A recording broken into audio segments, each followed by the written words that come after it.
Vale, genial. Bueno, bienvenidos a esta séptima ya sesión. Madre mía, cómo pasa el tiempo. Voy a compartir las diapositivas. Bien, bueno, bienvenidos a esta séptima sesión. Hoy vengo con nuevos conceptos, ¿no? Porque empezamos con la unidad competencial 3, que bueno, si ya le habéis echado un vistazo, va sobre somatosensación y sentidos químicos, ¿vale? Olfato y gusto. Entonces, bueno, vamos a todo lo de que quizá, o al menos a mí, desde un punto de vista para el estudio, creo que hay mucha analogía entre la percepción visual, el tema de percepción visual, como ahora veremos en la tabla, y la percepción auditiva, pues este nuevo mundo, ¿vale? De la somatosensación, como hoy veremos tacto y dolor, pues bueno, no, quizá no es tan análogo, aunque sí que son sentidos, ¿vale? Sentidos entra dentro de la percepción, pero no cumplen a lo mejor con los mismos criterios, ¿no? O con este protocolo, ¿de acuerdo? Que hemos ido siguiendo en las clases anteriores. Bueno, en la clase anterior, no sé, bueno, para los que estuvisteis y para los que seguís las sesiones en diferido, una compañera, no logro recordar, creo que fue Carolina, o a lo mejor no, pidió, sí, sí, vale, pidió, bueno, pues una tabla de resumen, que a mí me encantan los resúmenes, me encantan las tablas de esquema, así que también, vamos, entré al trapo, como se suele decir, porque me pareció muy pertinente, ¿no? Entonces, bueno, hay muchas más, quizá hay más conceptos debajo de cada sistema, ¿vale? Pero aquí he traído una tablita para que, pues, con el fin de que os sirva para vuestro estudio, ¿no? Personal. Entonces, bueno, he incluido el tipo de estímulo o cómo se pasa de estímulo a impulso, si os dais cuenta, aunque la naturaleza del estímulo es diferente, que en un caso es visual y en este caso es visual y en este caso auditivo, luego se transforman ambos en impulso nervioso, ¿de acuerdo? Luego en ambos hay receptores, ¿vale? Por una parte conos y bastones o fotorreceptores y por otra parte células ciliadas, ¿de acuerdo? Vamos a hacer ahora una especie de repaso y voy a hacer alguna pregunta, ¿vale? ¿Dónde estaban los conos y bastones a nivel de estructura? ¿Lo recordáis? En la retina. ¿Y las células ciliadas?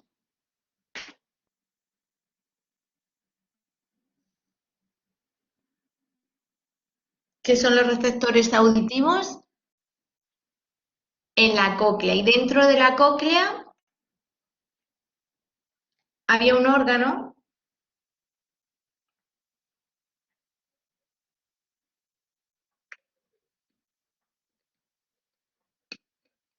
¿Os acordáis de ese órgano?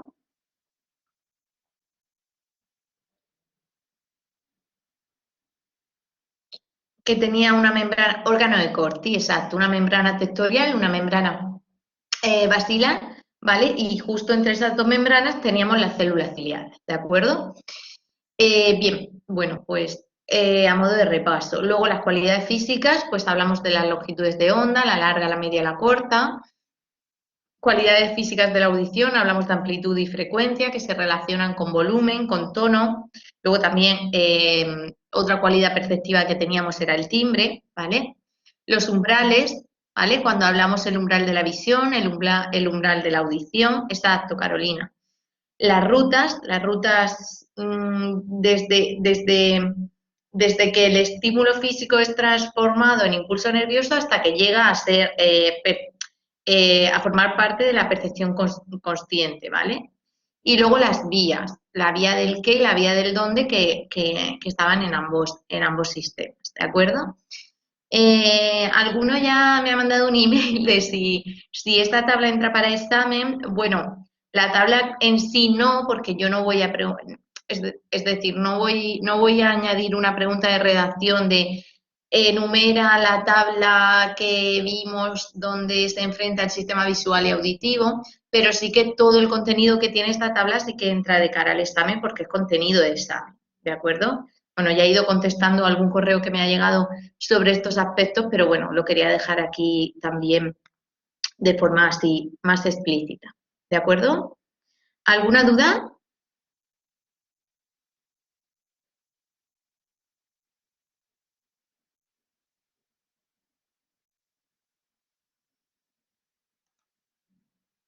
De acuerdo. Bien, pues bueno, vamos a empezar con el tema 10. El tema 10 es que abarca tacto, dolor, temperatura, olfato y gusto, ¿vale? Abarca un montón de sistemas perceptivos. Entonces, bueno, en un principio íbamos a ver solo tacto, pero dándole una vuelta ayer, por eso puse el anuncio, o antes de ayer, sí, creo que fue antes de ayer, dándole una vuelta a la sesión de hoy y a la de la semana que viene, creo que se queda así en cuanto a contenido más compensado. ¿De acuerdo? Entonces, hoy veremos tacto y también veremos dolor. Y ya la semana que viene veremos gusto y olfato. De nada, Eva, de nada. Era para, bueno, como sé que en esta clase, bueno, cada grupo es un mundo, pero en este grupo hay alumnos que sí que van al día, ¿no? Que vais en la evaluación continua y que tenéis cierta sistematicidad, pues me pareció pertinente avisaros, ¿de acuerdo? Bien, como introducción, y ya nos metemos de lleno, ¿no? en el sistema táctil, la pregunta es, ¿qué le sucede a las personas que por alguna afección poco común pierden la capacidad de percibir sensaciones a través de la piel?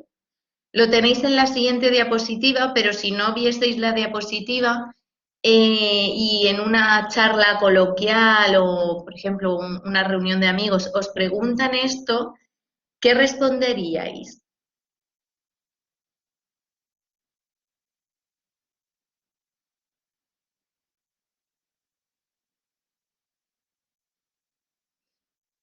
Que pueden sufrir daños, exacto, que se pueden quemar, que se pueden dañar.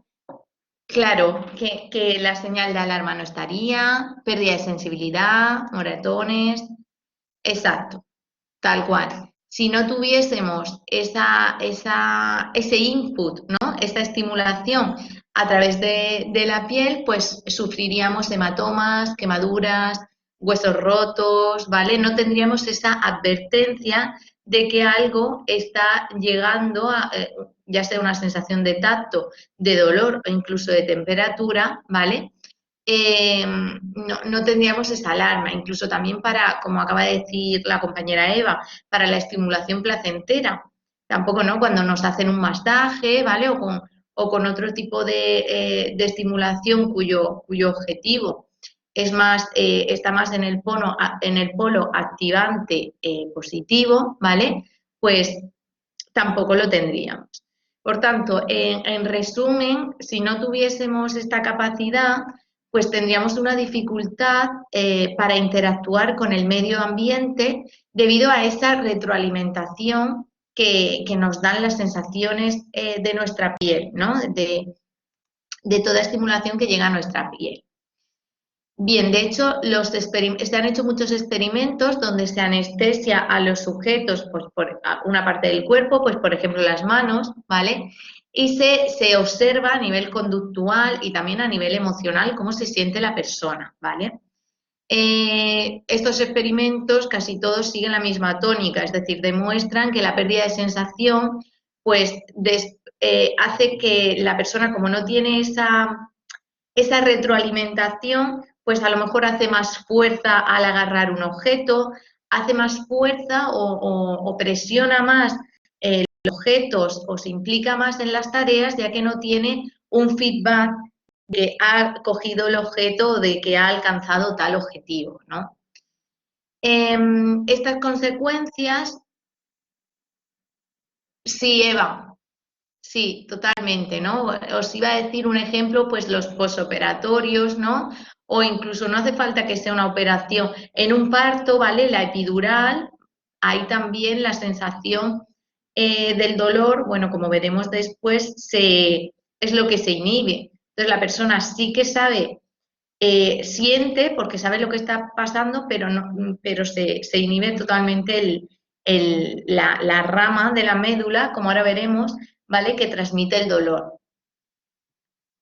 A ver, que no he llegado a alcanzar. Sí, Fátima, igual, igual. Bien, bueno, esto a, a estas sensaciones, ¿vale? Que incluye sentidos cutáneos, propiocepción y sinestesia, se le llama sistema somatosensorial. Aquí en la asignatura solo vamos a ver tacto, tacto, dolor y temperatura, especialmente tacto y dolor. De temperatura vamos a ver solo la vía, ¿vale? La ruta. De momento solo tacto y dolor, ¿vale? Porque es lo que se corresponde al nivel formativo en el que estamos, ¿vale? Pero si os especializáis en, por ejemplo, en trastornos perceptivos o trastornos de la sensación, pues que sepáis que el sistema somatosensorial no es solo tacto, dolor y temperatura, sino que abarca también la propiocepción, que es esa capacidad que tenemos los seres humanos para percibir nuestra posición del cuerpo y nuestra posición de las extremidades, y también la sinestesia, o la capacidad para sentir el movimiento de nuestro cuerpo y el movimiento de nuestras extremidades. ¿De acuerdo? Bueno, ¿alguna duda hasta aquí?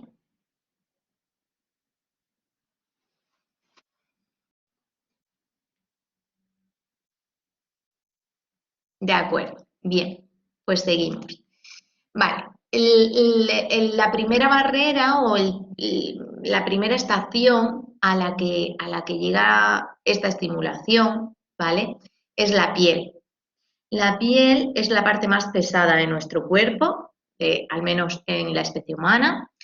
Sin duda es la más evidente, ¿vale? De hecho, es la más evidente porque somos seres humanos. ¿Por qué? Porque nuestra piel no está cubierta por pelo, como en otras especies. Entonces, nuestra piel es lo que lo más visible, ¿vale? De nuestro cuerpo. ¿Qué funciones tiene la piel? ¿El órgano más grande del cuerpo, Carolina? ¿O a nivel cerebral?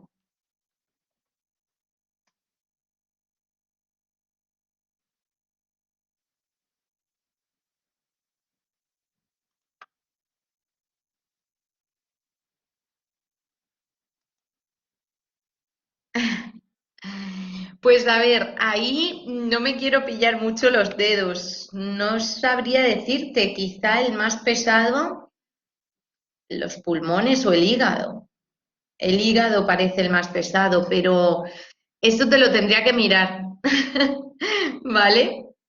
Si me hablas de cerebro, sí que te puedo decir la extensión, pero a nivel de órganos no, no me quiero yo pillar y que luego digáis que la profesora de psicología de la atención lo dijo mal, ¿vale? Pero si quieres te lo miro y en la siguiente investigo un poquito, porque supongo que habrá mucha información contradictoria, y en la siguiente clase te lo digo.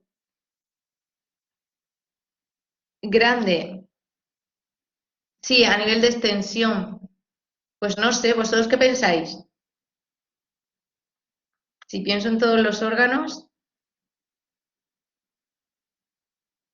pulmones quizá, ¿qué pensáis?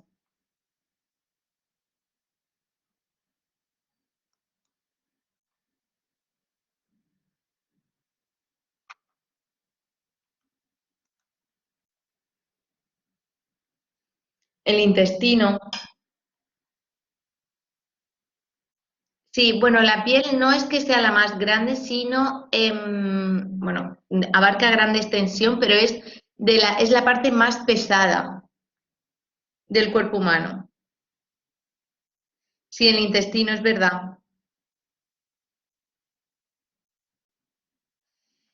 Supongo que la piel es por pesada, por peso, pero no por extensión. ¿No, Ana? ¿O también lo pone así?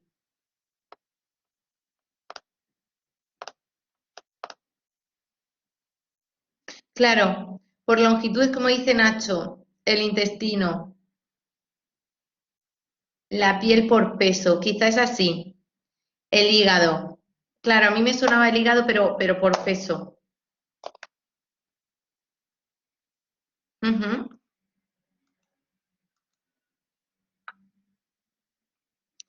Bien, pues mirad, ya tenemos resuelta la duda. Muy bien, Tamiris, gracias a todos. Volvemos con nuestro órgano pesado. Funciones de la piel, ¿vale? Esto se puede preguntar como redacción. ¿Qué funciones tiene la piel, ¿vale? Pues impide que los fluidos del cuerpo se escapen y al mismo tiempo, pues claro, nos protege de bacterias, agentes químicos, virus. Entonces, nos protege, ¿vale? Tanto impidiendo que los fluidos se escapen como impidiendo que entren otros agentes externos. La piel también mantiene la integridad del interior del cuerpo y nos protege de lo que hay fuera. También proporciona información acerca de los diversos estímulos que entran en contacto con ella, ¿vale? Entonces, bueno, nos da retroalimentación, nos mantiene íntegros y nos protege. Nuestra experiencia principal del tacto se basa no en la piel como tal, sino en las dos capas que están por debajo de la piel visible, por llamarlo así. La capa más superficial, justo la que está por debajo de la piel visible, se llama epidermis y la capa más profunda se llama dermis. ¿De acuerdo? Bien, ahora vamos a hablar de receptores. Igual que los fotorreceptores visuales estaban en la retina, y los receptores auditivos estaban en... ¿Dónde estaban los receptores auditivos?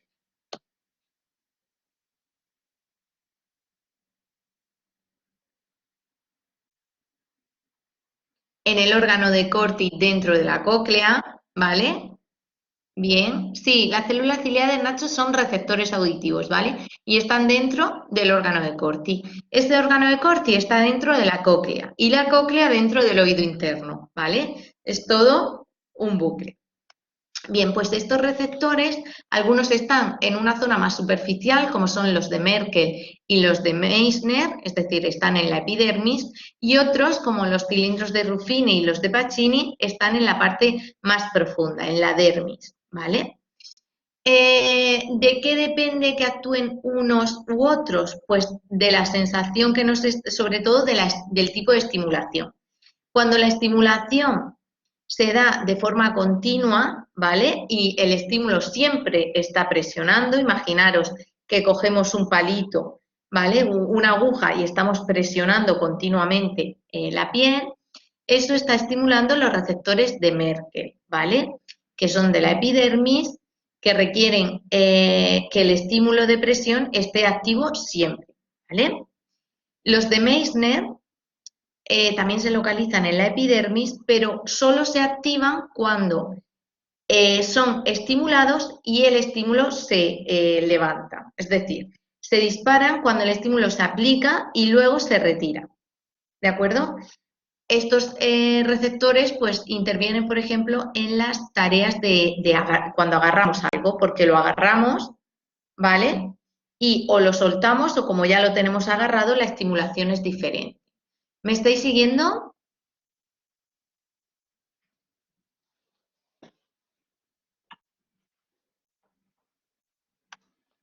Vale.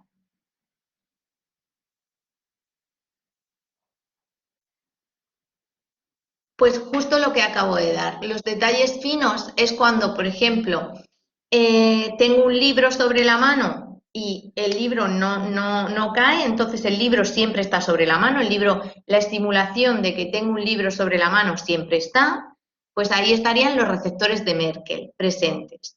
Los de Meissner es, pues llega el libro, lo siento y se va. Entonces se ponen en marcha los de Meissner, ¿vale? En uno la estimulación es continua, es como fija, y los otros se activan cuando la estimulación entra y se va.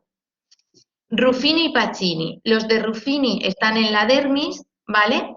Y se ponen en marcha cuando nos estiramos, cuando se estira nuestra piel, sea cual sea la estimulación, es cuando hay un estiramiento, ¿de acuerdo?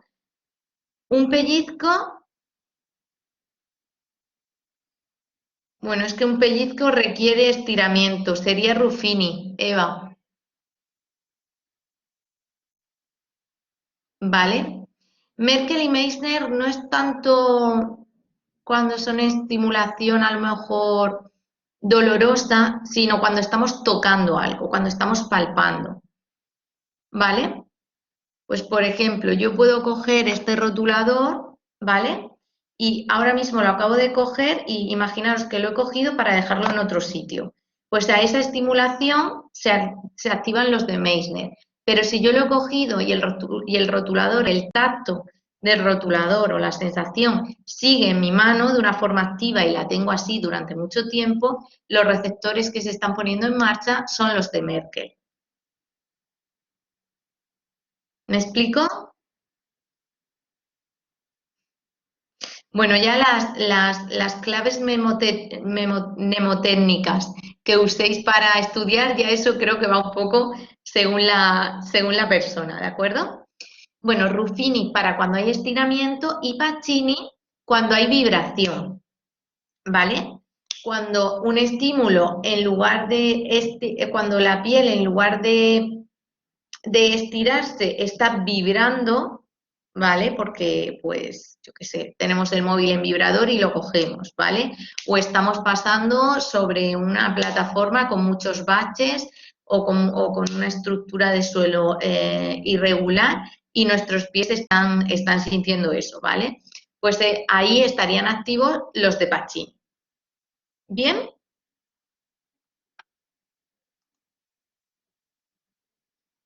¿Queda claro? Los cuatro receptores actúan igual. En estos mecanorreceptores ocurre la transducción, ¿vale? Es decir, esa información física que nos llega se convierte en impulso eléctrico y entonces entramos en la ruta. Es decir, cómo esa información va de los mecanorreceptores, ¿vale? A la corteza. Los mecanorreceptores Estos mecanorreceptores atienden cuando la información es táctil, también sin dolor, cuando la información es táctil con dolor también, y cuando la información es táctil y va sobre temperatura, también se activan estos. Ahora veremos con el dolor que si los mecanorreceptores, en lugar de llamarse mecanorreceptores, se llaman nociceptores, ¿vale? Pero al final el procedimiento y dónde se encuentran es el mismo, ¿de acuerdo? Sí, Fátima, pueden estar muchos activos a la vez. ¿Cuál es la ruta? Pues de esos receptores, las neuronas que salen, pues como las ganglionares de la retina y las ganglionares del sistema auditivo, esas se juntan y en lugar de crear el nervio óptico o el nervio auditivo, crean una serie de nervios que se llaman nervios periféricos. Esos nervios periféricos van desde los receptores de la piel hasta la médula espinal, ¿vale? Y aquí pasa una cosa. Cuando la información va sobre cómo están mis extremidades, es decir, la información es propiocepción o tacto, la información entra en la vía o en la parte anterior de la médula espinal, ¿vale? Y viaja por la vía que se llama vía espinotalámica anterior o también vía del lemnisco medial, ¿vale? Eso para información de propiocepción o tacto. Cuando la información que me llega de los mecanorreceptores va sobre temperatura o dolor, la vía que seguimos es la espinotalámica lateral, que no la anterior. ¿Me seguís?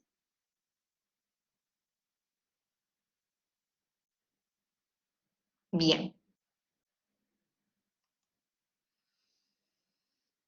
Bien. Importante, una vez están en la médula, ¿vale? Una ha entrado por lo lateral, por la parte anterior de la médula y la otra por lo lateral, suben hacia tálamo, de médula espinal a tálamo. La espinotalámica anterior, es decir, tacto y propiocepción, sube de forma ipsilateral. Ipsilateral quiere decir que si se me estimula el dedo, el dedo de la mano derecha, eso entra a la parte anterior, imagínate que estamos en la vía primera, de la médula en la parte anterior derecha y sube al hemisferio, al tálamo que está en el hemisferio cerebral derecho. Eso es ipsilateral. La información nunca va al otro lado, sigue como el mismo rumbo.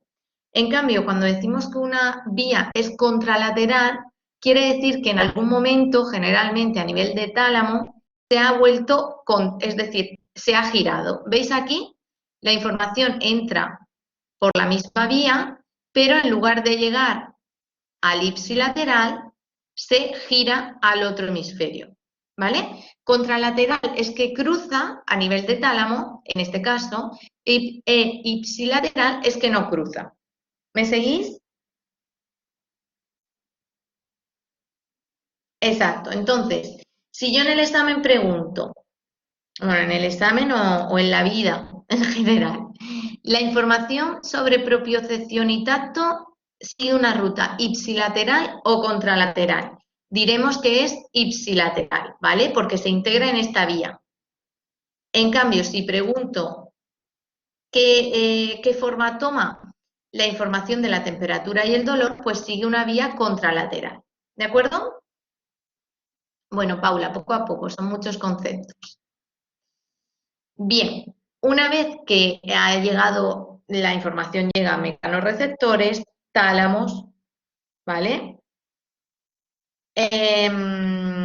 Mecanorreceptores, perdón, médula espinal, tálamo y corteza. Sí, sí, Laura. Cuando es contralateral, imagínate que me estimula la mano derecha, llega a mi hemisferio izquierdo. Y si me estimula la mano izquierda, llega a mi hemisferio derecho. Cruza. Vale, genial. ¿A qué partes de la corteza llegan? Pues llega a una zona que se llama área receptora somatosensorial, que ahí es donde llega la información del tacto, dolor y temperatura. Está en el lóbulo parietal, justo aquí, ¿vale? Y bueno, también existen otras áreas sensoriales secundarias, ¿vale? Que apoyan a esta área o corteza somatosensorial primaria, ¿vale? Una característica importante de la corteza somatosensorial es que se organiza en mapas. Existe un concepto sobre el que vamos a hacer ahora mismo una dinámica de grupo que se llama el homúnculo de Painfeld. El homúnculo de Painfeld, ¿vale? Nos dice em, que es esto que tenéis aquí, ¿vale? Que cada parte de la corteza somatosensorial se ocupa de la sensación en tacto, dolor, en términos de tacto, dolor y temperatura de una parte del cuerpo. ¿De acuerdo? Entonces, esto es que no quiero explicar mucho más porque lo importante o lo que me gusta de las dinámicas, que es en la primera edición que incluyo estas dinámicas, porque como hablamos la sesión anterior, es la primera vez que puedo dedicar un tiempo y que no vamos tan cargados, ¿no? de contenido para estas dinámicas, ¿vale? Entonces, bueno, ahora vamos a dedicar unos 15 minutos, si os parece bien, hasta menos cuarto, a investigar cada uno en su ordenador sobre el homúnculo de Painfeld. ¿Quién lo propuso? ¿Qué representa? ¿Qué relación tiene? Que esto me interesa mucho con la plasticidad neuronal, que ahora justo lo que viene va sobre plasticidad y agudeza táctil y bueno, y esto es lo que quiero que hagáis. En 15 minutos volvemos y vamos a hacer un debate aquí sobre, pues bueno, qué habéis encontrado, podéis entrar por micro. Yo os aconsejo que si no vais a entrar, bueno, entréis o no por micro, os aconsejo que os vayáis apuntando las ideas principales, porque así pues las podéis copiar y pegar aquí en el chat, ¿vale? Y es todo así como más fluido, ¿de acuerdo?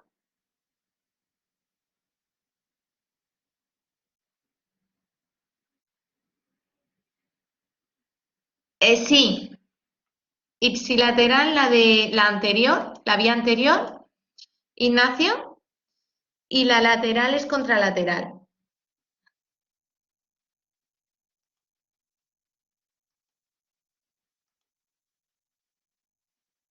Bien, pues yo sigo aquí, no me voy, ¿vale?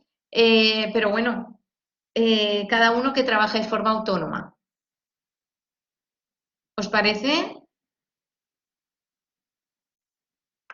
De acuerdo, hasta ahora. Cualquier cosa me decís. Bien, ¿cómo vamos? ¿Tenéis ya información interesante?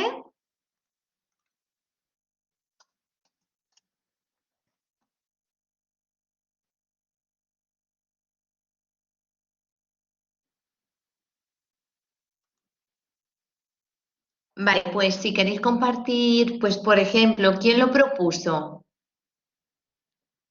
Qué bien, Claudia. Si lo quieres compartir aquí con todos,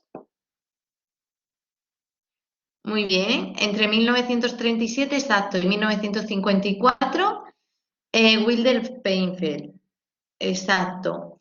¿Y qué supone? ¿Qué tipo de áreas o qué cortezas tienen esta representación pictórica? La soma, la somatostésica y cuál más. Ah, genial, Claudia, gracias. Canadiense, sí, Painfeld era canadiense. La corteza somatosensorial y también la motora, ¿vale? Se representa así.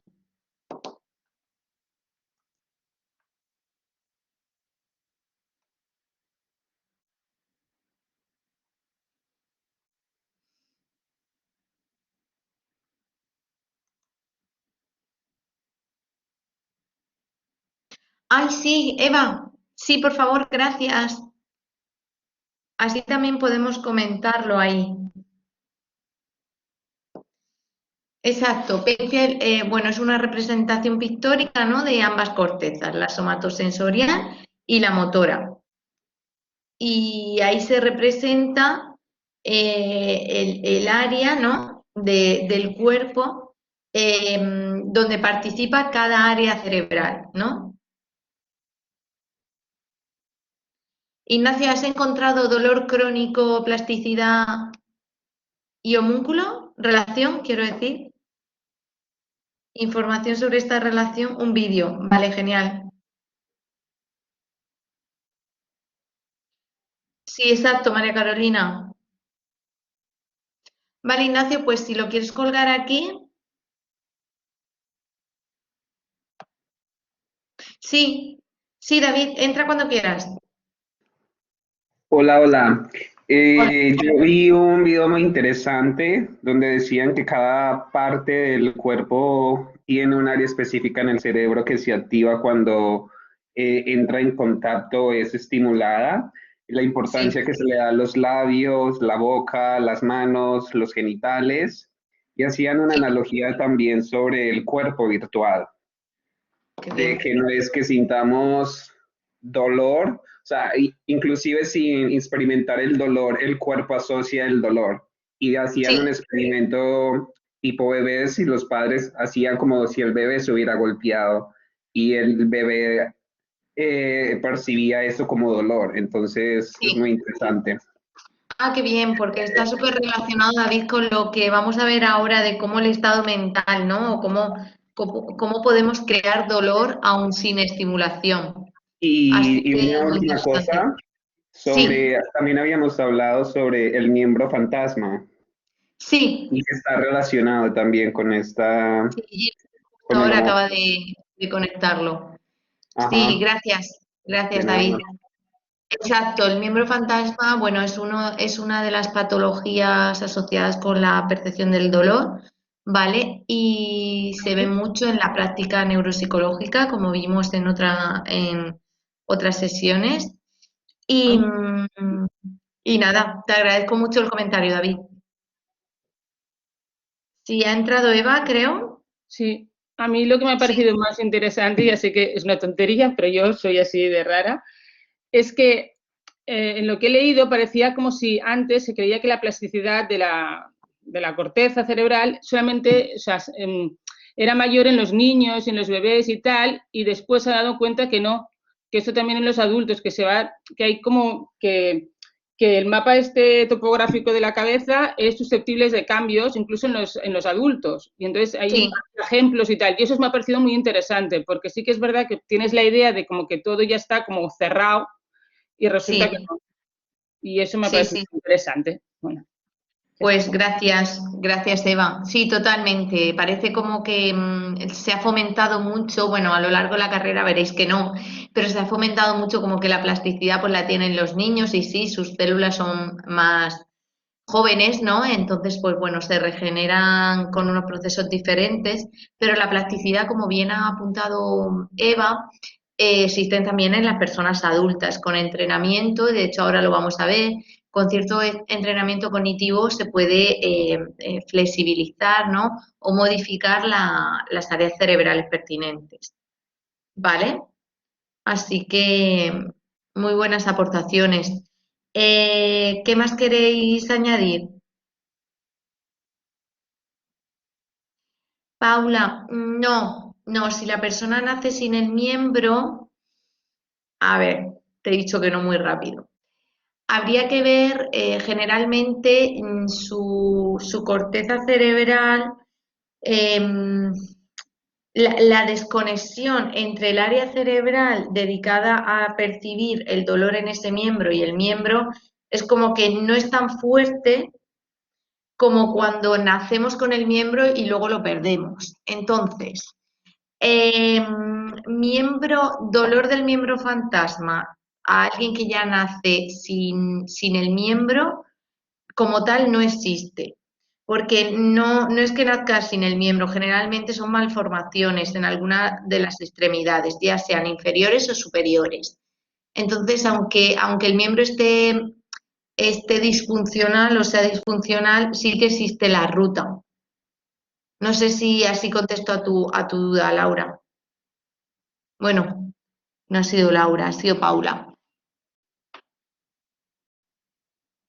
Vale, Laura nos dice que lo que ha sacado en claro es que representa las partes del homúnculo, dependiendo de la intensidad de las funciones sensoriales y motoras, pues está más o menos grande. Exacto. Es decir, para funcionar, para sensaciones que no son tan y urgentes para la supervivencia, pues existe áreas cerebrales pequeñitas dedicadas a dar respuesta a esas sensaciones.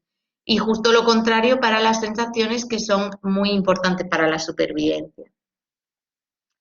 ¿Vale? Paula, lo del miembro fantasma. No te sabría decir, diría que no, porque el miembro fantasma en sí en el homúnculo hay activación para la estimulación de ese miembro. ¿Vale? El homúnculo no está tan relacionado con si existe la parte o no, sino con si existe la ruta o no. ¿Vale? La ruta de cerebro a órgano. Puede que, o cerebro a músculo, puede que ese músculo ya no esté y se quede en otro nivel de la ruta, pero a lo mejor se queda en tálamo, ¿vale? Pero la ruta sí que está. Sí, Laura, totalmente. La extensión del área del homúnculo está relacionado con la funcionalidad. Sí, la relación con la plasticidad es que un área, lo vamos a ver ahora en las diapositivas siguientes, pero un área que imagínate tiene una extensión de 2 milímetros, por decir algo, ¿vale? Y va por la sensación, esa área es la que responde a la sensación de la estimulación de los labios, ¿vale? Porque imagínate que no es muy importante esa sensación, pero nosotros a través del entrenamiento estimulamos los labios de forma repetitiva y de una forma consciente y manipulando esa variable, pues el hecho de que haya un entrenamiento o una estimulación repetitiva en esa área concreta puede hacer que el área cerebral del homúnculo que estaba dedicada a esa área se agrande. No sé si así se entiende mejor.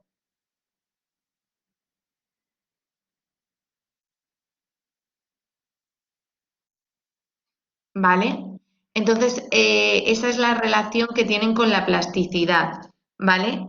Que por entrenamiento, ya en este caso de estimulación, ¿vale? La corteza somatosensorial puede empequeñecerse, ¿vale? O agrandarse. Generalmente se agranda, ¿vale? Y eso afecta al homúnculo. Pues la función de que si, bueno, el ejemplo que he puesto es, estamos estimulando el labio para ver qué pasa en la corteza, pues lo que entiende mi sistema es si me está llegando una estimulación repetitiva e intensa, sobre todo repetitiva con mucha frecuencia del labio, tengo que tener una zona cerebral más extensa, ¿vale? Para dedicarme a esa estimulación, porque de alguna forma esa estimulación es nueva, ¿vale? Pero ha venido para quedarse, entonces le tengo que dar respuesta, ¿vale? Es como una forma de, es una respuesta que tiene nuestro sistema, ¿vale? ¿De acuerdo? Claro, todo esto sin que haya ninguna patología. Sí, Nacho, el espacio es el que es, no se va a hacer el cerebro más grande, es que se incrementa la actividad de esas neuronas,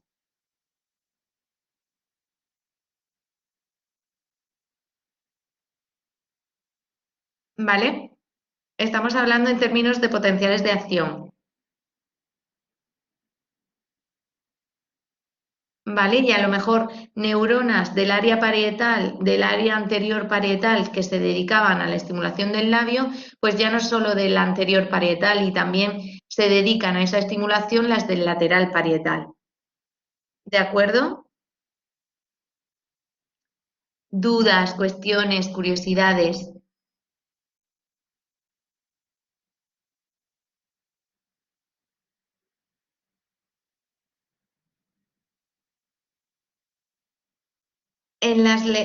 Con el dolor crónico,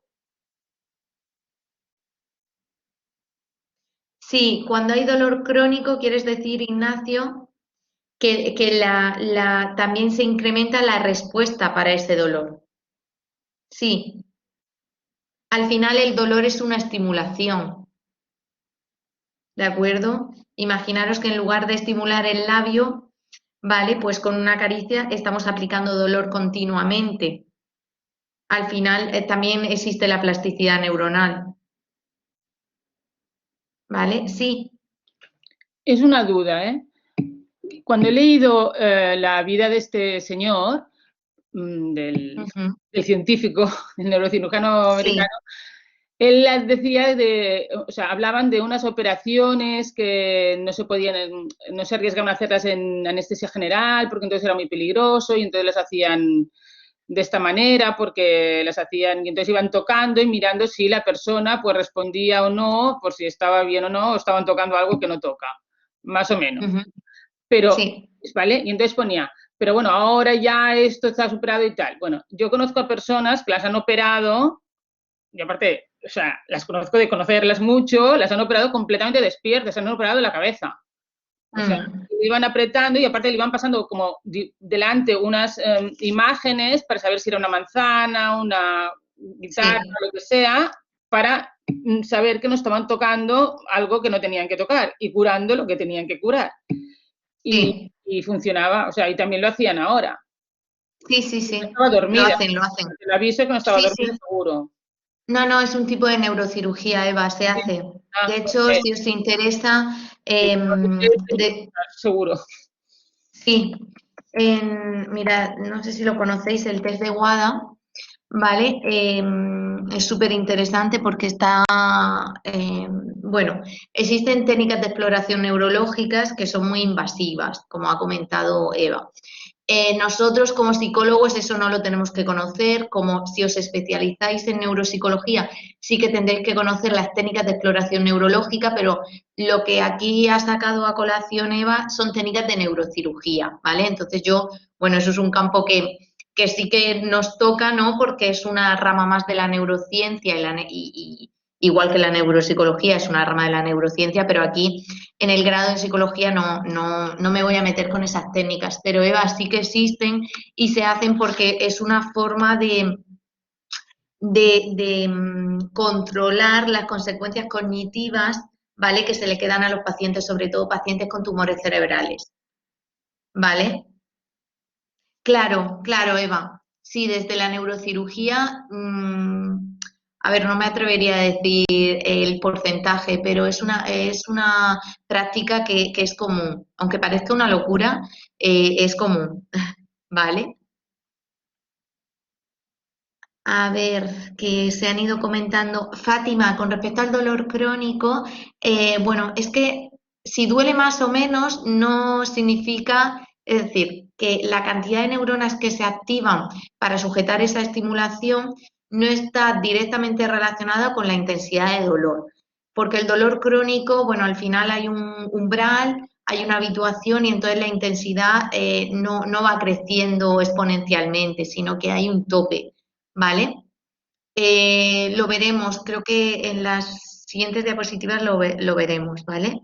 Como Carolina comenta que hay mucha variedad, sí, sí, la plasticidad depende de la edad, bueno, se ha hablado hasta del género, patologías, del sistema, ¿vale? David, el cerebro como tal no siente dolor, sino que crea la percepción de dolor, ¿de acuerdo? Claudia nos comenta que la plasticidad se amplía una parte, ¿se pierde de otra? No, no se pierde de otra.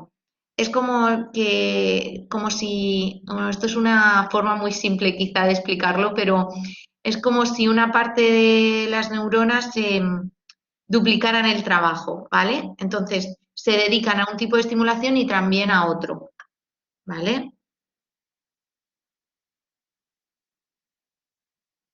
Sí, sí. Claro, claro, Eva.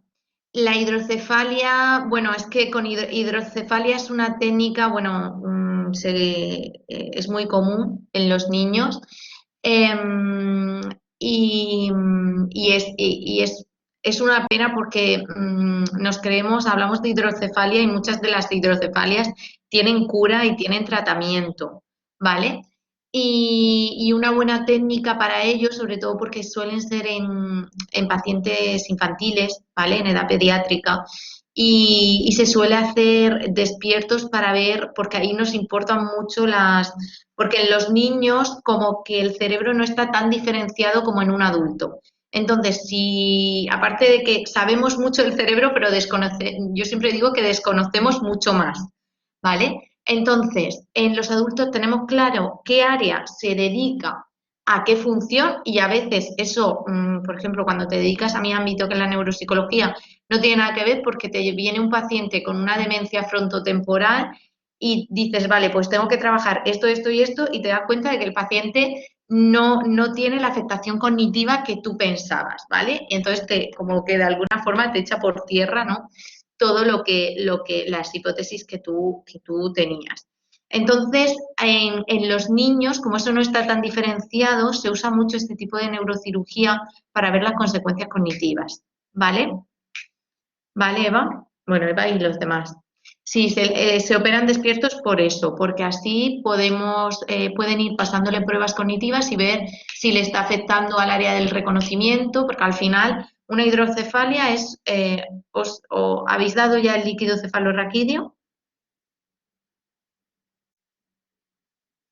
Vale, pues entonces, vale, sí, el cerebro, bueno, sabéis que está la masa y que tenemos masa, sustancia blanca y sustancia gris, pues todo lo que rodea al cerebro del líquido, ¿vale? A los ventrículos, lo que proporciona como una protección y una estabilidad, se llama líquido cefalorraquídeo. Es como el ambiente acuoso, igual que vimos el fluido coclear de la cóclea, pues el líquido cefalorraquídeo es el líquido del cerebro, ¿vale?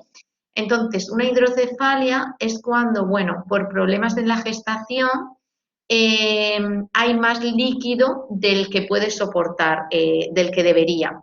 Entonces, por eso los niños nacen con una cabeza muy grande. Ese líquido, a través de una neurocirugía, se tiene que drenar, ¿vale? Y dejar el líquido específico.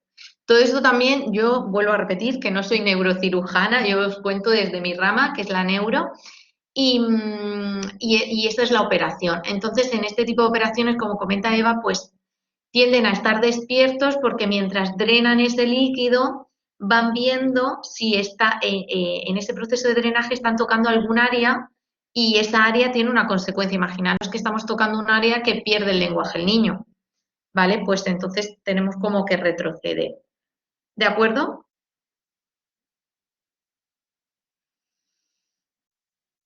Sí, bueno, Eva, pero eso viene más, probablemente problemas de hidrocefalia en personas mayores viene más porque, por ejemplo, cuando hay un tumor cerebral, también hay problemas de líquido, porque todo se mueve, ¿vale? Hay una masa ahí que no se compensa, ¿vale? Es decir, no debería de estar, entonces el líquido se reduce en ese caso, ¿vale? Sí, Carolina, ¿los quieres compartir por fin con tus compañeros? Sí, sí, estaba leyendo y lo que Gracias a te... ti, Eva. Hola María Sí, José. sí. Hola, Eh, hola, Carolina. ¿Los comento hablando o escribo? Pues como tú quieras. Para mí es mejor el micro, pero os doy ahí No, un no, libertad. sí, aquí, mire. Tim Pons realizó experimentos con monos que habían sufrido una risotomía dorsal y Anda. en ese experimento encontró que al tocar una zona de la cara Sí, lateral, al brazo desconectado se activaba el cerebro de la otra zona. Y así, de eso se trataba la experiencia, más que todo. Eso fue lo que leí y lo que qué guay. entendí. Y entonces Sí, se inervaban las zonas de la cara con las zonas del brazo. sí, Y ahí ya se sí, menciona claro. el homúnculo. Claro, que están comunicadas. Exacto. De hecho, lo que he comentado antes del test de WADA, ¿vale? Que lo vuelvo a poner porque bueno, a los que os interese, es súper interesante. Es un test que se hace desde la neuropsicología, en el que se anestesia un hemisferio cerebral entero y se ven las consecuencias cognitivas. Es un poco haciendo alusión a lo que ha comentado la compañera, ¿vale? Sí, podemos anestesiar partes cerebrales y eso tiene un efecto sobre, por ejemplo, pues, las extremidades o las capacidades cognitivas. Entonces es muy curioso. Y esa técnica, por ejemplo, el test de WADA se hace y se hace sobre todo en pacientes con epilepsia, que antes en un preoperatorio, ¿vale? En una precirugía, se hace este test para ver cuánto estirpamos para mejorar la epilepsia, cuánto estirpamos para que no tenga, por ejemplo, para tomar decisiones, ¿no? Cuánto estirpamos del foco de la epilepsia sin que llegue a tener consecuencias cognitivas, por ejemplo. Y es muy curioso. Claro, sí, para la lateralización también, sobre todo en pacientes con epilepsia. Y yo tuve la oportunidad de verlo de forma presencial y es muy curioso. Entonces, pues bueno, en eso estamos. Todo lo que tiene que ver con cerebro, bueno, yo es que si me pongo aquí a hablar, dejamos de hablar de percepción y atención. Es muy interesante y bueno, está relacionado, por ejemplo, con este homúnculo. El homúnculo de alguna forma pues nos refleja qué área cerebral participa en la estimulación de qué parte corporal, ¿no? Y no solo en la estimulación en el input, en la sensación, sino también en el output, es decir, en la representación motora, ¿de acuerdo? Bueno, ¿algo más que añadir o seguimos, si os parece bien?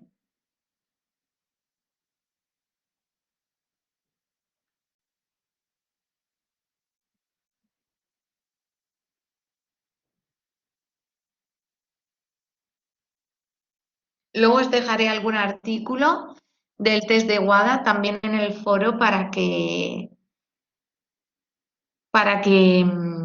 bueno, pues para que tengáis material complementario. ¿De acuerdo?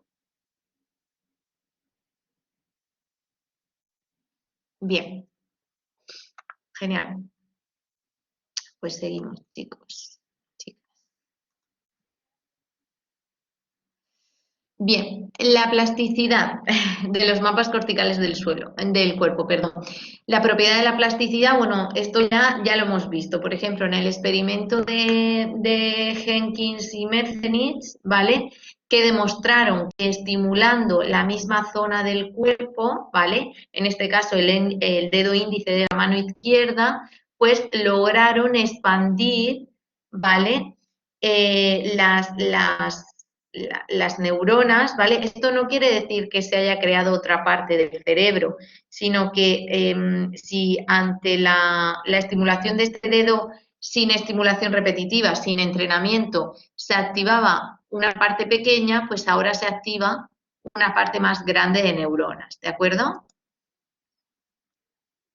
Y a eso, bueno, al hilo de esa repetición, de esta estimulación repetitiva, hablaremos de agudeza táctil. La agudeza táctil es la capacidad para detectar los detalles de los estímulos del tacto a través de la piel, ¿vale?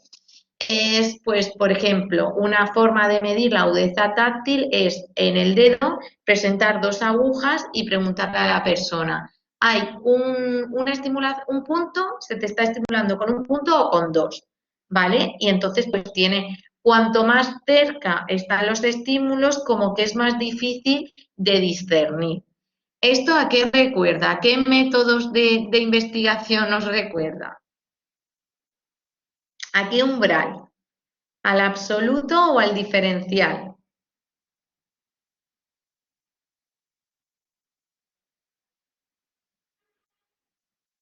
Al diferencial, como dice David. Exacto. Es decir, metemos dos puntos y medimos si hay o no hay diferencia, ¿vale? Aunque el umbral de 2 puntos es el que más se ha usado para medir agudeza táctil, el más actual es la agudeza de rejilla, ¿vale? Porque nos permite, bueno, es una rejilla, es como un bloque donde existen huecos. Entonces se presenta de tal forma que las rejillas caigan verticales o de tal forma que las rejillas caigan horizontales, ¿vale? Y entonces, pues ahí se le pide a la persona que diga,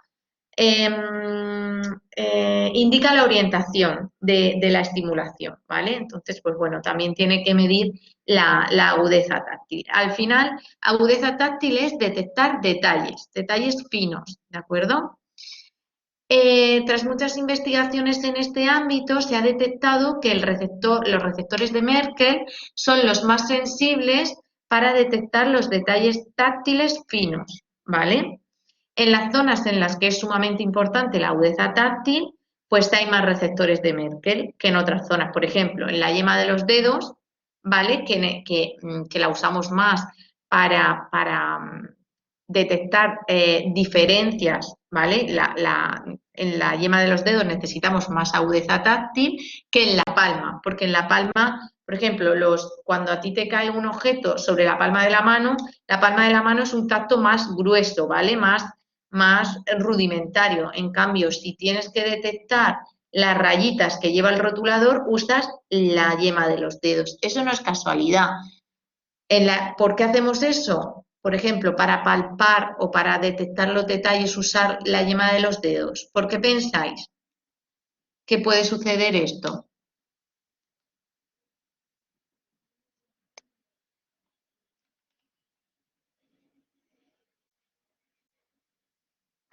Claro, porque hay más agudeza táctil y que haya más agudeza táctil quiere decir que hay más receptores, ¿vale? Es decir, exacto, Nacho, bueno, Nacho y demás.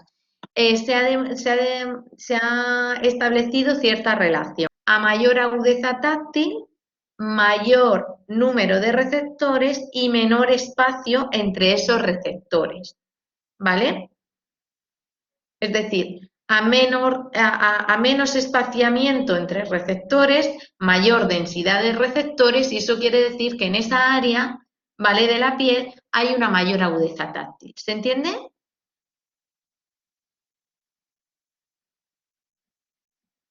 Vale, genial.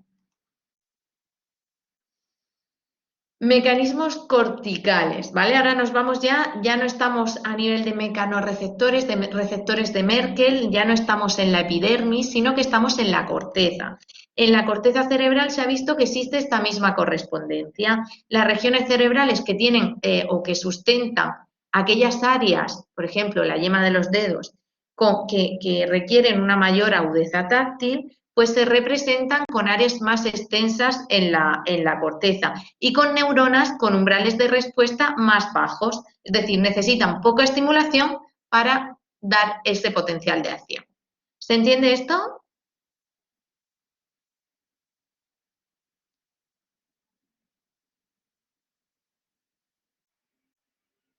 Por tanto, a lo que se ha llegado es que existen diferentes umbrales de disparo de neuronas según la agudeza táctil. Es decir, la corteza cerebral está subordinada, a la agudeza táctil. Según la agudeza táctil que necesite esa parte de la piel, imaginaros que estamos investigando el área cerebral que responde a la estimulación de la yema de los dedos. Como en la yema de los dedos yo necesito una alta o una gran agudeza táctil, el área cortical dedicada a responder cuando se estimula la yema de mis dedos va a ser mayor, va a tener mayor densidad de receptores, va a tener mayor densidad de receptores en los dedos y a nivel cortical el área cortical va a ser mayor y las neuronas van a tener umbrales de respuesta menores, es decir, necesitan poca estimulación para responder. ¿Se entiende el concepto? Si tenemos si tenemos un área que requiere alta agudeza táctil, a nivel de receptores va a tener muchos receptores, poco espacio entre ellos, y a nivel de corteza va a tener amplia o grandes áreas corticales para responder con neuronas con bajo umbral. ¿Bien?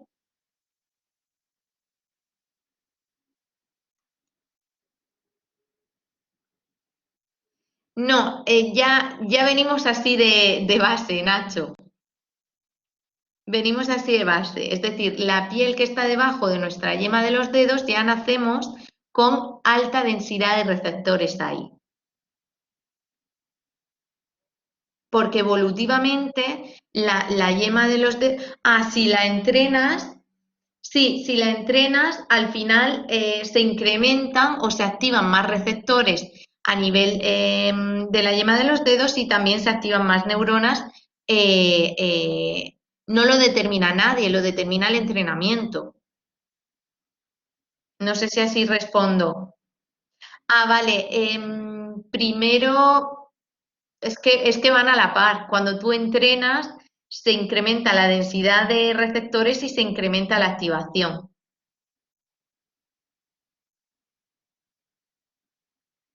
¿Vale? Bueno, en los ciegos se habla mucho en el manual del Braille, de hecho lo vamos a ver aquí. En las personas que nacen ciegas, pues ya nacen con un nivel, con una densidad de receptores bien diferente a los que nacemos con la posibilidad de ver, ¿no? Otra cosa es cuando es una ceguera adquirida, ¿vale? Que ahí sí que se produce una transformación, ¿vale?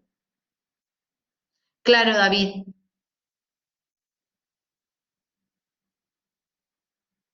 Sí, sí, Fátima, totalmente. Eva, ¿cómo que no se queman? Vale, ¿quieres decir como que... Que parece que sean menos sensibles. Yo he estado con cocineros que se ganan la vida cocinando, ¿eh? Y entonces, Sí, cogen y tocan las cosas que tú, bueno, ni te acercas porque te duele todo. Y ellos parece que no tengan, como si las tuvieran, no sé, las yemas de los dedos, como si notaran menos, o sea, o no la notan, o ya están sensibilizados, o ya están adaptados al calor de las ollas. No sé cómo explicarlo, pero es alucinante. es por el umbral, Eva. Vale. Es por el umbral. Es decir, si tú tienes un umbral, imagínate que para que tú sientas que te estás quemando, tiene que sobrepasar este umbral, que está a la mitad de la tabla. En los cocineros, por la frecuencia con la que tienen esta estimulación, su umbral sube. pero no el umbral de sus neuronas, ¿vale? El umbral de su percepción de la sensación. Entonces necesitan más para que sean conscientes. ¿Quiere decir que esta estimulación no le llega? Sí que le llega a su cerebro, pero a nivel de percepción consciente, ya a nivel perceptivo, no tanto fisiológico, necesitan más. ¿De acuerdo? Es por el umbral, es que, ojo con esto, cuando hablamos de percepción, ya sabéis, hablamos siempre de lo que percibimos a nivel de sensación y lo que percibimos a nivel fisiológico. Ahora estábamos hablando de la agudeza táctil y cuando ya hablaba de umbral de la neurona para dar un potencial de acción, es un umbral físico, fisiológico, no perceptivo. ¿De acuerdo? Bien, vamos a hablar de otras cualidades que tiene el tacto. Vamos a hablar de la vibración, ¿vale? Es decir, en la piel no solo detectamos pues si se nos está estimulando o si no, o si tenemos dos estímulos a través de la agudeza táctil, ver cuál es la diferencia entre ellos, sino que también nos ocupamos de otros tipos o otra modalidad de estimulación como es la vibración. Al igual que en la agudeza táctil estaba muy conectada con Merkel, la vibración está muy conectada con los mecanorreceptores que se llaman corpúsculos de Pacini. De hecho, se ha demostrado que las fibras asociadas al CP, que es el corpúsculo de Pacini, tienen una respuesta deficiente cuando hay una presión constante o sin vibración y están muy activos cuando hay vibración rápida, ¿vale? Bueno, aquí simplemente que sepáis eso, que cuando sentimos vibración en cualquier parte de nuestro cuerpo, los receptores que están respondiendo ahí son los corpúsculos de Pacini. Ahora pasamos a la textura. En contra con la vibración, para que haya textura, ¿vale? Podemos, bueno, las texturas, que ya sea más lisa o más rugosa, ¿vale? Se le denomina, bueno, sobre todo se habla en percepción de texturas gruesas, ¿vale? Pues cuando el espacio entre los dientes de un peine, tú pasas la mano por el peine, como que se ve mucho la diferencia de textura, ¿vale? O las finas, cuando pasas la mano por la superficie de un libro, aunque el libro sea grueso, perdón, sea liso, somos capaces de detectar cierta textura, ¿vale? Pero se le llama texturas finas porque los matices son más pequeñitos, ¿vale? Katz fue un autor que estudió mucho la percepción de la textura y concluyó que el ser humano se basa en claves espaciales y claves temporales para percibir la textura. Las espaciales son las causadas por elementos de superficie relativamente grande, ¿vale? Y no necesitamos mover, es decir, estas claves están tanto cuando tocamos el objeto con la mano y movemos la mano sobre el objeto, como cuando tocamos el objeto y no deslizamos la mano, ¿vale? Independientemente de si nos movemos o no, las claves espaciales están, ¿vale? Pues, por ejemplo, cuando tocamos los puntos del alfabeto de Braille, ¿vale? Ahí la información de la textura, ¿vale? Se llama información o clave espacial. Luego están las claves temporales. Las claves temporales al final son informaciones, son contenido o información que nos da una superficie cuando movemos los dedos sobre la superficie. Diferencias. Claves espaciales, información de la textura que nos llega a nuestro cerebro cuando movemos la mano sobre una superficie o cuando no. Y claves temporales, información de la textura que nos llega sobre un objeto cuando movemos la mano sobre la superficie, cuando hay movimiento, ¿vale? Esa es un poco la diferencia. Percepción de la textura. Bueno, a estas claves de Katz, Hollins creó una teoría, la teoría del dúplex, ¿vale? ¿Qué hacía? Pues daba la misma textura, ¿vale? Al participante, pero imaginaros, pues un papel de lija, un papel rugoso, ¿vale? Y en una condición podía mover los dedos sobre la superficie y en otros no, ¿vale? Le dio un papel de lija donde la textura era bien diferente o era fina pero fácil de reconocer, y un papel con textura cuyos matices diferenciales eran muy finitos, ¿vale? ¿A qué resultados se llegó Hollins? Pues que los participantes detectaban las diferencias mucho mejor cuando movían sus manos sobre la superficie a cuando no. ¿Veis la diferencia? Entre la superficie con textura fina y muy fina, perdón, muy fina y fina sin movimiento, bueno, se percibían diferencias, pero las diferencias eran mayores cuando había movimiento, ¿Se entiende?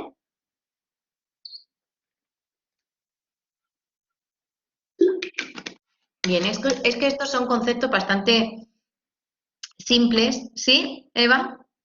Y tampoco quiero...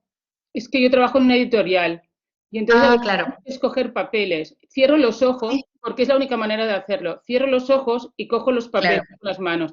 Y mucha gente no nota la diferencia, pero yo sí la noto en el papel. No sé si en sí, otra cosa lo notaría igual, porque ya estoy entrenada. Entonces, lo ya estoy ves. usando y depende de lo que vayas a hacer, pues a lo mejor lo necesitas unos matices, o es más grueso, o Sí, más mate, o más brillante y tal. Entonces, bueno, sí, lo cierro los ojos y noto la trama sí, del sí, sí, papel. sí. Y ahora acabo de ver qué es lo que hago. O sea, nunca Sí, sí, sí, lo hago sin totalmente.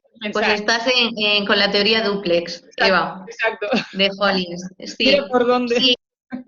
También les pasa mucho, por ejemplo, a los pintores, ¿vale? Que a veces, bueno, a los de oficios de reformas, constructores que tocan a lo mejor paredes y sin movimiento no hay ninguna diferencia de textura, pero con movimiento sí, ¿no? Pues en las venas, Fátima está diciendo más o menos algo parecido, ¿no? Vale, a la percepción de objetos por el tacto, bueno, se le llama exploración áptica, ¿vale? Y existen dos tipos de tacto activo y tacto pasivo. El pasivo es cuando se aplican estímulos táctiles en la piel, ¿vale? Cuando nos presionan en la piel, y el activo es cuando estás explorando los objetos, ¿vale? De una forma consciente, ¿vale? El pasivo es como recibimos unidireccionalmente y en el activo hay un intercambio, ¿de acuerdo? A la exploración, bueno, antes he hablado de exploración áptica, pero la exploración áptica solo es para el tacto activo, ¿vale? Que a lo mejor puede crear confusión. La percepción áptica es la que nos proporciona, pues, cuando estamos tocando un objeto para identificar qué es o para identificar para qué sirve. De hecho, en neuropsicología, por ejemplo, hay una técnica de exploración que se llama exploración diáctica, en la que intentamos también ver la lateralidad cerebral dependiendo, le tapamos los ojos al sujeto y les pedimos que exploren los objetos con una mano y con otra para ver la lateralización que tiene el tacto activo, ¿vale? Perdonad si os hablo mucho de neuropsicología, pero es que en algunos temas, como está el cerebro muy presente, pues me sale así, ¿vale? Bien, identificación, bueno, ¿qué agentes están implicados en esta exploración áptica? Pues sistema sensorial, ¿vale? Porque es el encargado de recoger la información táctil, el motor, que es el encargado de dar las órdenes para iniciar el movimiento de exploración, y también el sistema cognitivo, ¿vale? Por ejemplo, cuando estamos identificando un objeto. Premisas sobre el reconocimiento de objetos, pues aparte de que existe el tacto activo y el tacto pasivo, pues hay dos premisas. En primer lugar, que el ser humano somos capaces de identificar los objetos en 1 o 2 segundos. Si son comunes, aquí influye mucho el factor novedad, ¿vale? Sí, sí, Carolina. En niños, en atención temprana se usa mucho. Sí. Y la segunda premisa es que las personas utilizan una serie de movimientos distintivos a los que llamamos PE, procedimientos de exploración, y que son comunes para casi todos los sujetos. Se han hecho muchos experimentos donde les pedimos que exploren de forma activa ciertos objetos y al final casi todos los seres humanos por la especie, por la evolución de estos, el significado evolutivo de estos movimientos, pues hacemos movimientos laterales, presión, parte externa, seguimiento del contorno, ¿vale? Entonces, pues bueno, a estos movimientos se le denominarían o se le denominan movimientos de exploración o procedimientos de exploración. Bien, hemos hablado de la percepción táctil, ahora vamos a hablar un poquito de la fisiología, ¿vale? ¿Qué fibras mecanorreceptoras de la piel están implicadas? Ya lo hemos visto, cómo actúan las neuronas de la corteza, también lo hemos visto, ¿vale? Pues ahora un poquito todo integrado. Sí, los PEVA son comunes a los seres, a la especie. ¿Vale? Bien, bueno, pues en tareas cotidianas muchos experimentos o diferentes experimentos han demostrado que para que el cerebro, es decir, nuestro cerebro tiene como una huella o como unos patrones de activación determinados para realizar tareas diarias o cotidianas de exploración táctil. Por ejemplo, ajustar el tapón de la rosca, ¿vale? Ajustar el tapón en una botella, ¿vale? Pues nuestro cerebro ya tiene un patrón de activación para eso. ¿Y en qué se basa sobre todo o por qué puede variar? Pues sobre todo en la distancia, ¿vale? Que no solo en la textura o en la posición, sino sobre todo lo que más influye es la distancia que tenemos desde el órgano de exploración, puede ser extremidades superiores, en este caso la mano, y el objeto. ¿Veis? El patrón de la pelota es la misma, con la misma textura, ¿vale? Con las mismas cualidades, la pelota tiene las mismas cualidades físicas, pero lo que varía es la distancia. Aquí la distancia de la mano es menor, aquí la distancia de la mano en la pelota es mayor. Y veis, el patrón de activación del cerebro es diferente, ¿vale? A nivel de tasa de disparo y de densidad de receptores es el mismo, lo que varía es en la intensidad. A mayor distancia del objeto, mayor intensidad. Sí, aquí, David, entra la motivación, entra la fatiga, por ejemplo, hay factores moduladores. ¿De acuerdo? Vamos a dejarlo ahí. Bien, ¿qué ocurre en el cerebro? ¿Vale? Hemos hablado... Sí, Claudia.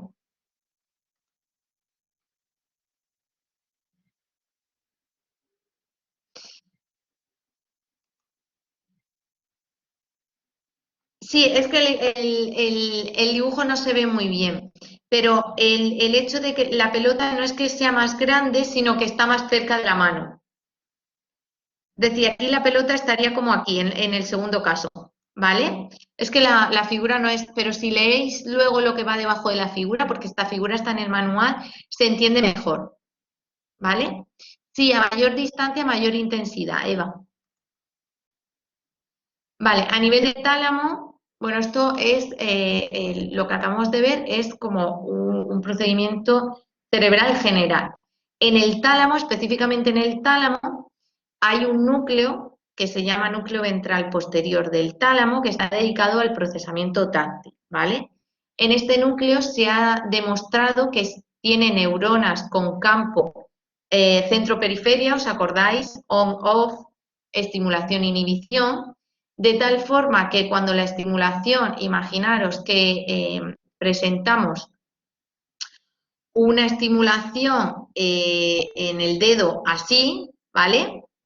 Una rejilla en esta orientación, la neurona puede dispararse, pero cuando la presentamos en otra orientación, la neurona puede inhibirse. Es decir, la conclusión es que a nivel talámico también hay neuronas especializadas para determinadas cualidades ápticas o táctiles. Y a nivel de corteza también, ¿vale? ¿Veis? En esta, no sé si se ve muy bien en la imagen, pero cuando la rejilla estaba en una orientación, la neurona respondía así. Cuando la rejilla se presenta en otra orientación, la neurona responde con estos potenciales de acción.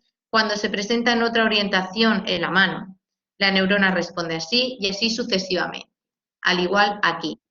Cuando la estimulación iba hacia arriba, respondía así, y cuando la estimulación iba hacia abajo, respondía así. ¿De acuerdo?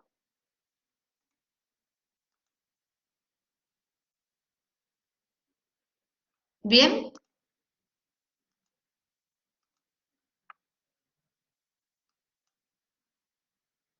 ¿Se entiende? A nivel cortical, además, no solo estimulando con rejillas y con orientaciones, sino que se ha visto que en la corteza, dependiendo, también existen patrones prefabricados, ¿vale? O ya como plantillas de patrones de activación en función del objeto que agarra. ¿Veis? Este patrón es el que se activa cuando agarramos este objeto, pero cuando el mono agarra, que este experimento se hizo con mono, otro tipo de objeto, aunque tengan el mismo peso, hay un patrón de activación diferente, ¿vale? Además de todo esto, no solo la orientación, la textura, la vibración, el tipo de objeto influye en el patrón de activación de la corteza somatosensorial, sino que se ha visto, como veremos en los temas atencionales, que la atención también influye, ¿vale?, en la forma en la que nuestro cerebro responde, ¿vale?, a este tipo de percepción táctil.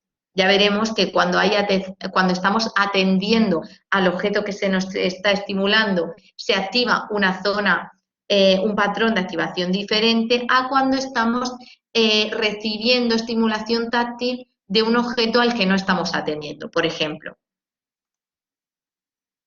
Bien, de hecho, es lo que se vio en el experimento de Xiao. En los temas atencionales hay 2 o 3 casos, pero vamos, la conclusión es la misma. Aquí, en este experimento, hubo 2 condiciones, una condición de atención táctil y otra de atención visual.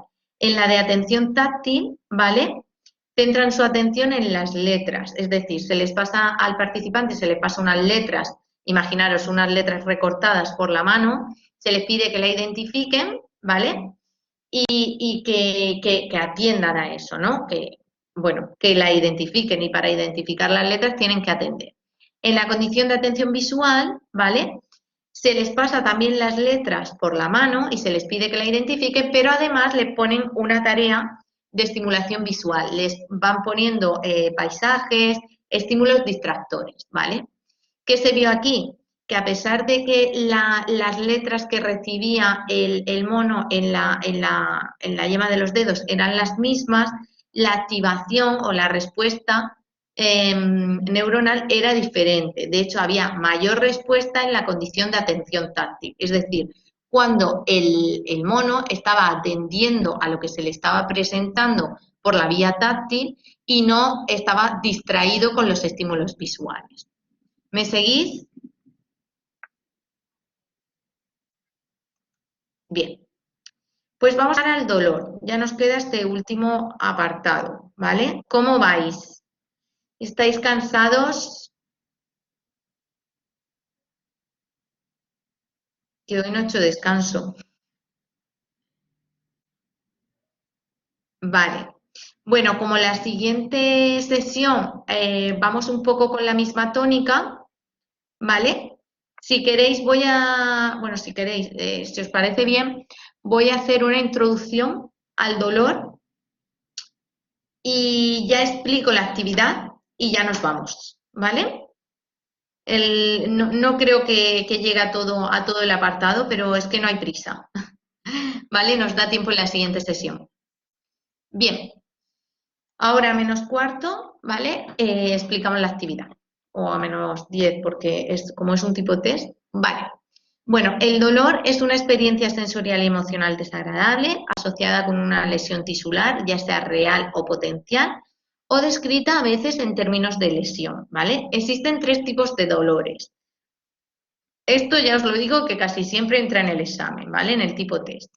El dolor nociceptivo, que es cuando es un dolor cuya estimulación entra por los receptores de la piel, ¿vale?, que son los mismos que hemos visto antes, pero cuando le llega información dolorosa se llaman nociceptores, ¿vale? Y la estimulación dolorosa que llega a estos nociceptores puede ser por térmica, es decir, algo que está quemando, química, ¿vale? Me estoy, pues por ejemplo, un ácido, o depresión intensa o frío, ¿vale? Bueno, el frío entra dentro de lo térmico. El dolor inflamatorio aquí no tiene que ver con la estimulación que llega a receptores, sino cuando se lesiona un tejido, cuando se inflama una articulación, cuando hay células tumorales, ¿vale?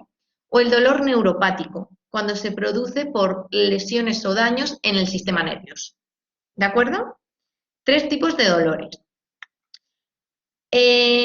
La investigación en dolor ha tenido siempre un único objetivo, ¿vale? Que es generar o crear un modelo teórico para el dolor. A comienzos de los años 60 se creó el primer modelo teórico así sustentado, ¿vale? O sólido, que se denominó modelo del dolor por vía directa, ¿vale? Según este modelo, el dolor se produce cuando se estimulan los receptores de la piel y ahí se produce la transducción y el impulso va al cerebro. Por tanto, el dolor es directo, llega el estímulo doloroso a los receptores y esa señal se envía directamente al cerebro. No existen otros factores intervinientes, ¿vale? Eso es lo que nos decía el modelo del dolor. Del dolor neuropático, pues cuando hay un daño a nivel del sistema nervioso, pues por ejemplo cuando se ha dado en un ictus, ¿vale? O cuando hay un traumatismo cráneoencefálico, ¿vale? Ahí se da un infarto, ¿vale? De alguna parte del sistema nervioso. Depende del origen. El neuropático, el origen tiene que ser que haya un daño a nivel en alguna estructura del sistema nervioso. Ya sabemos que el sistema nervioso ahí entran muchas cosas. Entra sistema nervioso central, encéfalo, lo que hablamos, lo que se llama cerebro comúnmente, ¿vale? Médula espinal y también sistema nervioso periférico, sistema nervioso autónomo, sistema nervioso visceral, ¿vale? La fibromialgia sería un neuropático, ¿vale? No, el de estómago sería inflamatorio y el de cabeza también. Es que a veces, por ejemplo, los tumores cerebrales dan dolores de cabeza. Una migraña también neuropático, pero en cambio una migraña es neuropático, pero un dolor de cabeza por un resfriado es inflamatorio, ¿vale? El lupus, María, te lo tendría que mirar, ¿vale? Te lo tendría que mirar. Me suena inflamatorio, pero te lo tendría que mirar, ¿vale? De hecho, luego me lo apunto, que no se me olvide, en la próxima sesión te cuento. Bien, los tipos de dolor. El modelo de vía directa. Este modelo fue muy criticado porque, bueno, posteriormente se ha visto que especialmente existen 2 factores, ¿vale?, que influyen en el dolor, que son el estado mental y la atención, ¿vale? Hay muchos más. Como ha comentado antes el compañero, la motivación, incluso el tipo de personalidad. No sé si habéis oído lo veréis a lo largo de la carrera, la personalidad tipo A, también hay una personalidad tipo C, que hace que se perciba la enfermedad de una forma diferente, el estrés se percibe de forma diferente en función de la personalidad. Entonces, bueno, no es todo tan 2 más 2 son 4, ¿vale? Entonces, bueno, por ejemplo, con soldados, ya esto también os lo adelanto, cuando os hablen del traumatismo por estrés postraumático, ¿vale? Casi toda la investigación del TEP, que es traumatismo por estrés postraumático, se ha hecho con soldados de guerra, ¿vale? Los soldados negaban por completo el dolor ¿vale? Producido por heridas graves, o les dolía tan poco que no querían tomar ningún medicamento para aliviarlo, ¿vale? ¿Y esto por qué era así? Pues porque el tener heridas les daba la oportunidad de volver a casa o de que los reubicaran en otro puesto que no fuese el de estar en el campo de batalla. Ahí había mucho dolor, probablemente sí, pero el estado mental, la motivación, ¿vale? Los aspectos psicológicos ahí estaban modulando la percepción del dolor que tenían estos soldados, ¿vale? Por poner un ejemplo, pero hay miles. Luego la atención. Se ha demostrado que la percepción del dolor puede aumentar si la atención se centra en ese dolor y disminuir, ¿vale? Si se ignora el dolor o si no se le presta tanta atención, ¿vale? Esto también se ha visto en personas, ¿vale? Que no sienten dolor hasta que no se dan, es decir, no llegan a sentir dolor porque no le han prestado atención, ¿vale? Exacto, David. Sí, cuando te distraes, ¿vale? Pues la distracción, la desfocalización de la atención en ese estímulo no reduce la percepción del dolor porque aumenta el umbral que tenemos. Esto pasa mucho también, se ha hecho mucha investigación con los partos de las mujeres, ¿vale?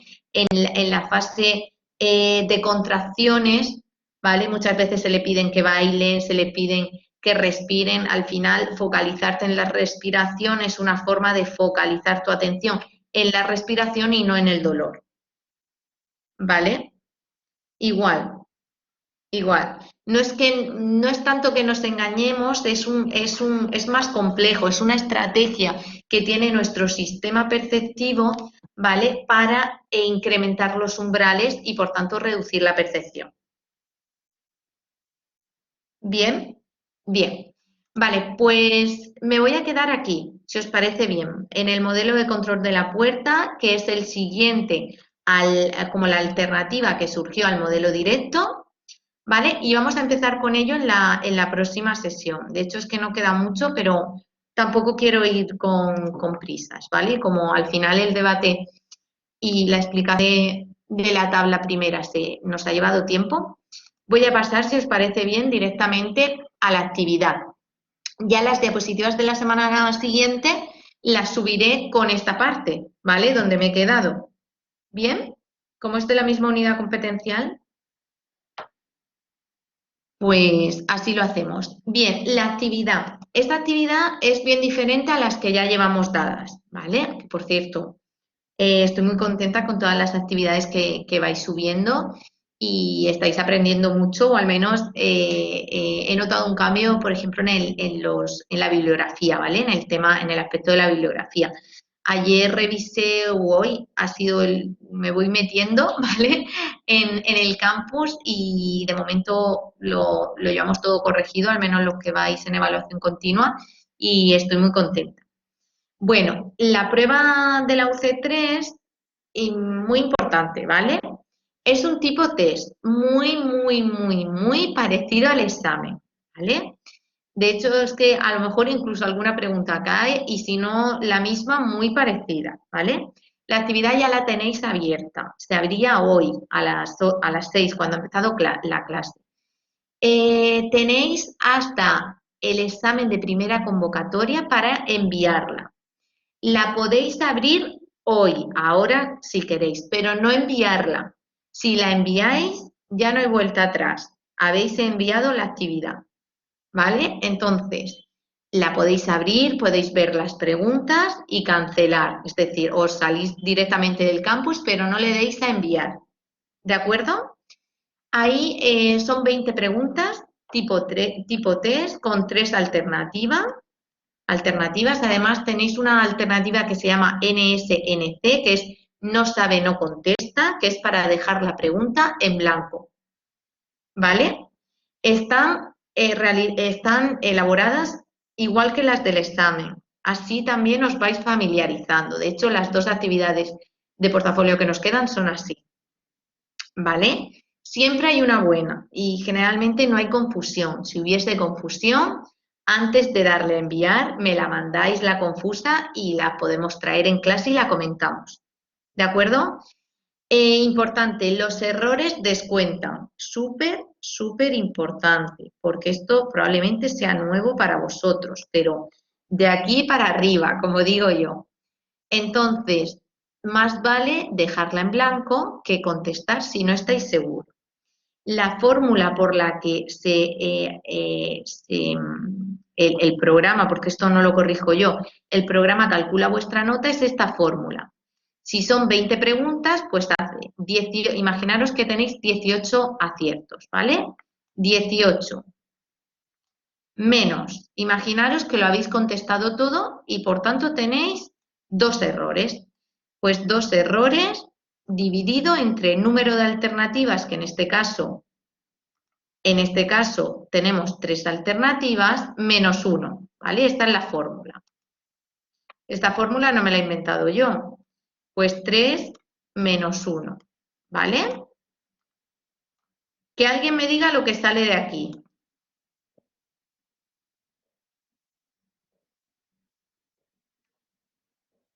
¿Cuál sería el resultado?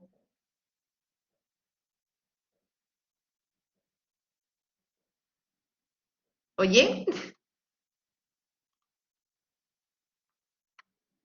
¿Cuál sería este resultado de X?